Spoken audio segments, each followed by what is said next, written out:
Hey guys, Drewski here, and today we're going to be talking about the helicopter experience in Battlefield 2042. I'm going to be doing a guide for you guys, as well as giving you my thoughts about the helicopter experience in the game, and yeah, we're going to jump right into it. We're flying the Apache helicopter in this video, the K-52, and I think both teams have the same Little Bird model. I'm not exactly sure about that, but it seemed very, very similar when I flew in both the Little Bird, the Scout helicopter variants on both teams, but nonetheless, the helicopter experience in Battlefield 2042 is pretty dang similar to what we've seen in 3 and 4, with the main noticeable differences being the Scout helicopter now has dumbfire rockets, which are its probably most effective weapon it has now. The rudder pedal or yaw control of the helicopters is considerably nerfed, so you can't push your nose left and right as easily now, so that means that when you're circling targets, bouncing up and down, circling a tiny spot, your circle is going to have to be wider now, and you're going to have to be going at slower speeds, as well as lock-on missile dynamics are entirely different than they used to be.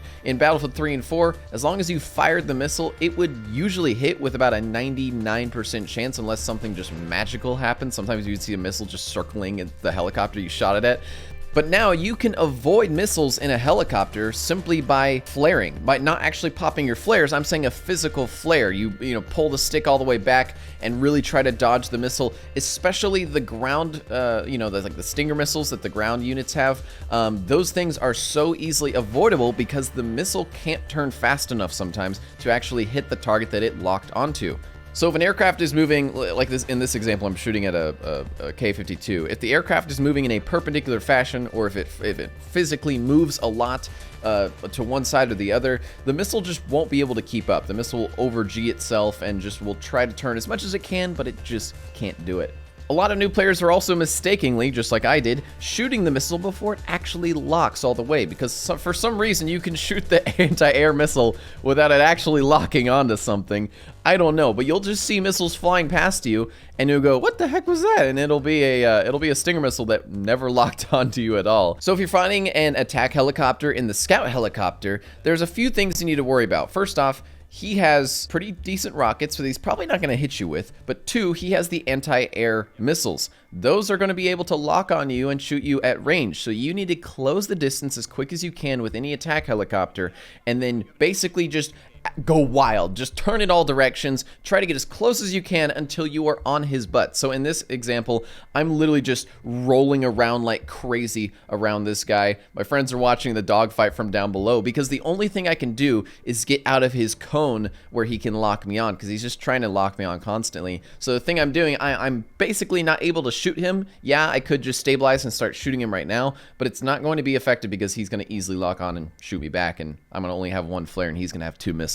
So I'm rolling around like crazy, and then I finally get right behind him, start birding him with the guns. I miss a few rockets, and then I finally kill him. It's as easy as that for attack helis. You just have to get close to them. You just have to also hope that they don't have a gunner in their helicopter, because that's a little bit more challenging. But all in all, that's how to kill an attack heli with a Scout heli in Battlefield 2042. You basically just get close, flank him, and then bird him from close range. If you're in an attack heli and you see a Scout helicopter, they cannot do anything to you unless they're up close. They have miniguns, and they have really slow firing dumbfire rockets that won't even do much damage if 1 or 2 hits you. Number 1 thing you need to do is just back up. If you can't get a shot off right now, if you aren't already locked onto them, back the heck up. I know it will take a few seconds just to get away from them, but they won't know what you're doing, and they're not gonna, if they're not smart, they're not gonna pursue you very much. They're gonna go, "Whoa, you're a bigger helicopter, you're scary," and they're gonna start trying to fly away. Most Scout helicopter pilots will make their own distance for you because they don't know the mechanics yet, so you can use that to your advantage and lock on and shoot your anti-air missiles. It's pretty dang simple. When attacking ground targets, most of the helis in this game don't really do much damage against like the big heavy tanks. I have killed a few tanks with the hydropod, the rocket pods from the Apache, but I haven't really been able to do much in terms of heavy armored vehicles with the Little Bird's rockets. I don't know if there's a damage difference there, but the attack heli is definitely going to be more effective just because it has that secondary gun on the side or on the underneath side. In terms of ground targets, I might go for a tank if it's damaged, but you're going to be a lot more useful to your team just by taking out infantry with both types types of helicopters, especially the Scout Heli. It is so fast, it's so nimble that you can really just whip that hoe around some buildings and burnt some boys up on the roofs, burnt some boys on the around the buildings or inside the buildings. Your primary weapon is going to be that rocket pod. The miniguns are, I would say, a little less effective than they were in Battlefield 4. The rate, or the rate of fire, the velocity of the miniguns is considerably slower than it used to be, although you do have tracers now. But the way that the minigun kind of works, it's like the miniguns are now actually realistically placed on both sides of your little bird, and there's not much spread to the minigun itself. So if you get too close to somebody, you're going to realize that you're shooting on both sides of them because there's two miniguns on both sides of your heli. But the miniguns don't converge at a point. You know, they just shoot straight. So when you shoot somebody at like 30 feet from you, most likely you're going to be shooting on left and right side. So you're going to have to choose which gun stream, which stream of tracer rounds you want to put onto the target. So basically, usually I'm just trying my best to like put the left stream of bullets onto a guy.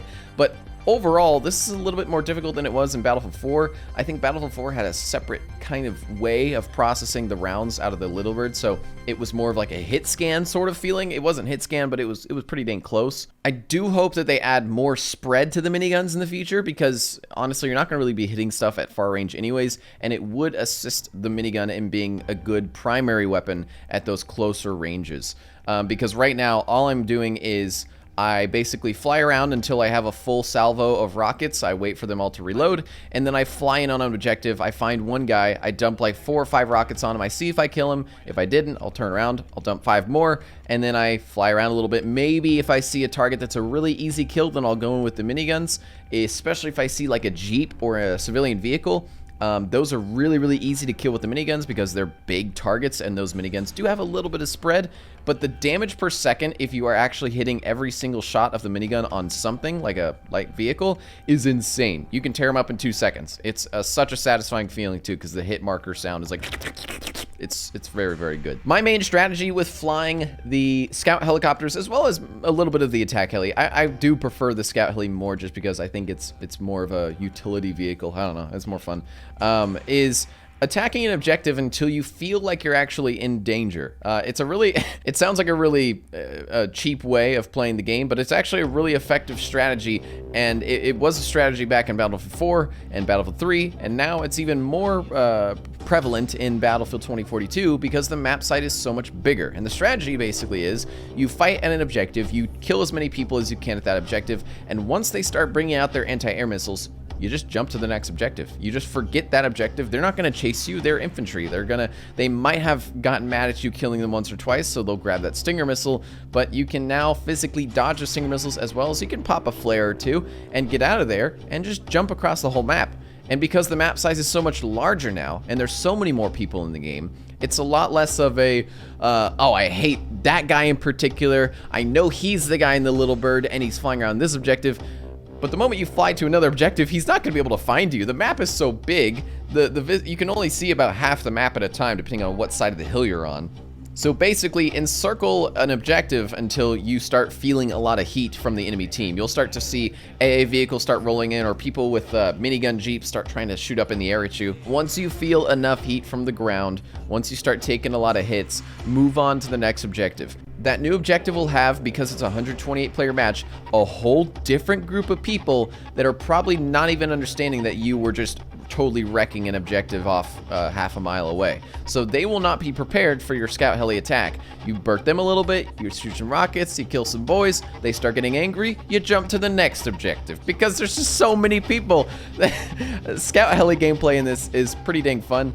You have to really, really stay low, especially if the enemy team is using a lot of those anti-air, but again, the map is so big, you can really, really just, as long as you're being mobile, as long as you're moving, as long as you're changing places on the map, a lot of the enemy team just simply won't be able to find you. If they spawn in a jet so that they can lock onto you and kill you, if you're on the other side of the map, even if they're in a jet, it's just such a big map that they might not be able to find you. Even if you're shooting people and you're being loud and really trying to kill as many as you can, it's such a big map now. For the rocket pods on both the attack and scout helis, I definitely recommend before any engagement to load up the full salvo, because you never know when you need just a few more rockets to take out some guys, especially if you have just a really good opportunity to kill some dudes, but then you only have like 2 rockets. You're going to shoot those 2 rockets, do a pass, and then you're going to turn around trying to find them again. They're going to be in cover. And so you really have to strike fast and hard in these helicopters, especially if you're using the scout heli, because you don't have a secondary gunner to kind of help you out.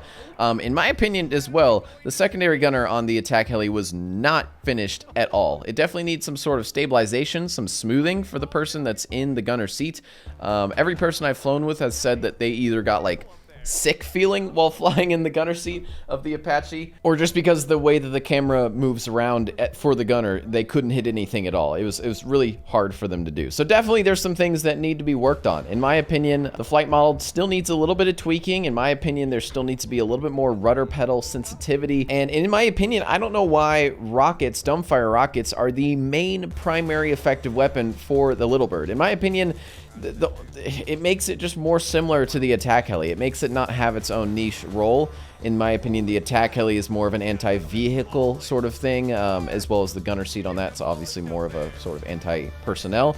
But then if you're flying the Little Bird, it's primarily a 1-person piloting and 2 people on the sides repairing or something. And its role is anti-infantry. You know, it's got miniguns on the sides. I think that those miniguns should be its primary weapon, that they should be buffed, or the rocket should be nerfed until the miniguns become the primary use weapon of the Little Bird. I guarantee if DICE were to go, or Ripple Effect, were to go and look at the stats of the beta and see how many kills were done with different weapons from the Little Bird, the rockets would be about 80% of those kills. 80%, I'm pretty sure.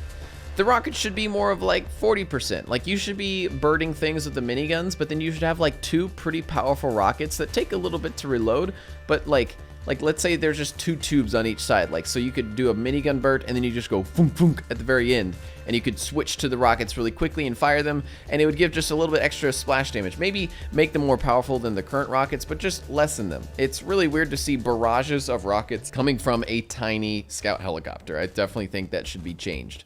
But again, this is all beta. We don't know what's going to change, and there's probably going to be a lot of things that are changing before the final release. We'll probably have a full heli guide probably around the first week or 2 that the game comes out, because there's going to be a lot. There's probably going to be a lot of different equipment. Battlefield Portal is also going to be released apparently on day 1, so we're going to have guides that go over the Battlefield 3 variants of these helicopters. So it's going to be pretty cool to see where this game goes with the future of helicopters in it. I'm excited because I've always been a heli dude in these games, and yeah, we'll see where it goes. Thanks for watching, guys. Thanks for watching the episode, and I'll see you in the next one.